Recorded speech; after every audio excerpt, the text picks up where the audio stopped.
नमस्कार। जय संविधान, जय सामाजिक न्याय। मैं सुभाषिनी यादव कांग्रेस पार्टी की एक छोटी सी सिपाही हूं जो सामाजिक न्याय में आस्था रखती हूं। मेरे पिताजी मंडल में मसीहा श्रद्धेय श्री शरद यादव जी ने हमेशा सामाजिक न्याय की लड़ाई लड़ी। अंतिम पायदान पर खड़े प्रत्येक उस आदमी की आवाज़ सड़क से लेकर सदन तक पहुंचाने का काम किया। उनके गुणों को, उनके संस्कारों को मैं आगे ले जाने का प्रयास कर रही हूँ। साथियों, आज देश संकट में है। हमारा संविधान खतरे में है, जो हमारे पूर्वजों ने अपने खून पसीने से सींचा। जाति आधारित असमानता, महिलाओं के अधिकार का हनन और आरक्षण की हत्या की साजिश वर्तमान शासन की पहली प्राथमिकता है। आइए सबसे पहले बात करते हैं, जाति जनगणना अत्यंत आवश्यक क्यों है। जाति जनगणना में ही सामाजिक न्याय निहित है। जाति जनगणना से ही यह समझने में मदद मिलती है कि कौन सी जातियां विशेष रूप से पिछड़ी हैं और उन्हें विशेष सहायता की आवश्यकता है।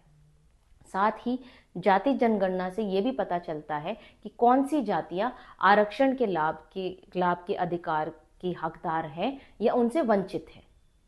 हमें यह भी पता चलता है कि किन क्षेत्रों में सामाजिक आर्थिक विकास की आवश्यकता है। साथ ही हमें यह भी पता चलेगा कि कौन सी जातियां शैक्षिक और स्वास्थ्य सुविधाओं से वंचित है।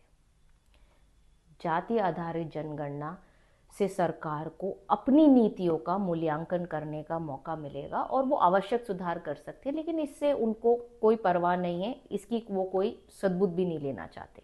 सरल शब्दों में कहूँ, एक बीमारी है, उसका इलाज करना है, उसका एक्सरे करना है और उससे पता चल जाएगा कि जो देश के बहुजन है, बहुसंख्यक है, वो आज कहाँ खड़े हैं, कमजोर हैं या मजबूत हैं, कितने हैं और कहाँ हैं। अब बात करते हैं महिलाओं के अधिकारों की। महिलाएं हमारी देश की आधी आबादी। महिला सशक्त होंगी तभी ये देश सशक्त होगा। जब तक हमारी आधी आबादी को पूरा हक नहीं मिलता, ये देश कभी तरक्की नहीं कर सकता है। महिलाओं को बराबरी का अधिकार देकर ही समाज में उनकी स्थिति सुधारी जा सकती है, लेकिन इसके बारे में कोई नहीं सोचता है। उनके रोजगार के बारे में, उनकी शैक्षिक सुविधाओं के बारे में, स्वास्थ्य सुविधाओं के बारे में किसको पड़ी है तो उत्पीड़न की बात महिलाओं से जुड़ी होती है, हिंसा की बात जुड़ी होती है, महंगाई की बात जुड़ी होती है, बेरोजगारी की बात जुड़ी होती है। महिलाओं को ऊपर उठाने का तो हमारी ये सरकार कोई नीतियां बना भी नहीं रही है, ना उस दिशा में काम कर रही है। महिला आरक्षण बिल, जो इसी साल आम चुनाव से पहले एक झुंझुना दिया गया था देश में, वो सिर्फ भ्रमित करने के लिए था। क्यों अंतिम पायदान पर खड़ी महिलाएं, शोषित, वंचित, उनको ऊपर उठाने की बात नहीं की गई है। उसके अंदर कोटे के अंदर कोटा क्यों नहीं किया गया है। मेरे पिताजी ने वो बिल पास नहीं होने दिया था पार्लियामेंट में। उन्होंने कहा था जहर खा लूंगा, लेकिन जो हमारी बहुजन समाज की महिला है, जब तक उनको इनकॉर्पोरेट नहीं करोगे, इस बिल को पास नहीं होने दूंगा। कहाँ गए वो दिन, कहाँ गए वो लोग। मैं चाहूंगी कि आज देश ये समझे कि अंतिम पायदान पर खड़ी महिलाएं, जो दूध बेचने वाली, घास छीलने वाली, वो भी सदन में पहुंचने का काम करे, उन्हें भी आरक्षण का लाभ मिले और वो आपकी आवाज पहुंचाने का काम करे। उसकी लड़ाई हमें व्यापक पैमाने पर लड़ने की जरूरत है। साथियों, अब मैं आरक्षण पे आती हूँ। जिस तरीके से निरंतर आरक्षण मिटाने का प्रयास किया जा रहा है, अब हम लोगों को अलर्ट होना है, हम लोगों को बाहर निकलना है। हम लोगों को जाति जनगणना के जरिए ये पता चलेगा कि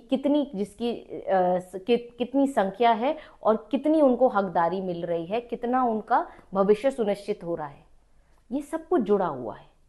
अंत में मैं इतना ही कहना चाहूंगी कि आरक्षण कोई खैरात नहीं है, बल्कि वो वंचित, शोषित और समाज के हक की बात है। आरक्षण के बदौलत ही हम सामाजिक न्याय कर सकते हैं, जाति जनगणना के बदौलत ही हम सामाजिक न्याय कर सकते हैं और महिला सशक्तिकरण के बदौलत ही हम सामाजिक न्याय कर सकते हैं। मैं आज यहाँ पर जो all India social justice federation ने ये आयोजन किया है, मैं उसका अभिनंदन करती हूँ और धन्यवाद करती हूँ इसके कन्वीनर पी विल्सन जी का, जो लगातार संविधान के हक में लड़ाई लड़ रहे हैं। हमारे जो पार्टी के सहयोगी हैं, के स्टालिन जी के हाथों को मजबूत करने का काम कर रहे हैं। हम लोग कोशिश करेंगे, प्रयास करेंगे कि इस लड़ाई को हम आगे बढ़ाएं। जो वंचित हैं, शोषित हैं, उनको उनके अधिकारों को दिलाने का काम करें और उनकी आवाज़ बुलंद करने का काम करें। अंत में मैं धन्यवाद करना चाहूँगी आप सभी का कि आप यहाँ आए, इस आयोजन में भाग लिया, सामाजिक न्याय को एक मजबूती देने का काम किया है और सामाजिक न्याय की दिशा में लगातार संघर्ष कर रहे जो हमारे नेता हैं, जो हमारे सहयोगी हैं, उनके हाथ मजबूत करने के लिए ये मुहिम छेड़नी पड़ेगी, सड़क पे उतरना पड़ेगा, तभी मिलकर हम लोग सामाजिक न्याय की स्थापना कर सकेंगे। बहुत बहुत धन्यवाद। जय संविधान, जय सामाजिक न्याय।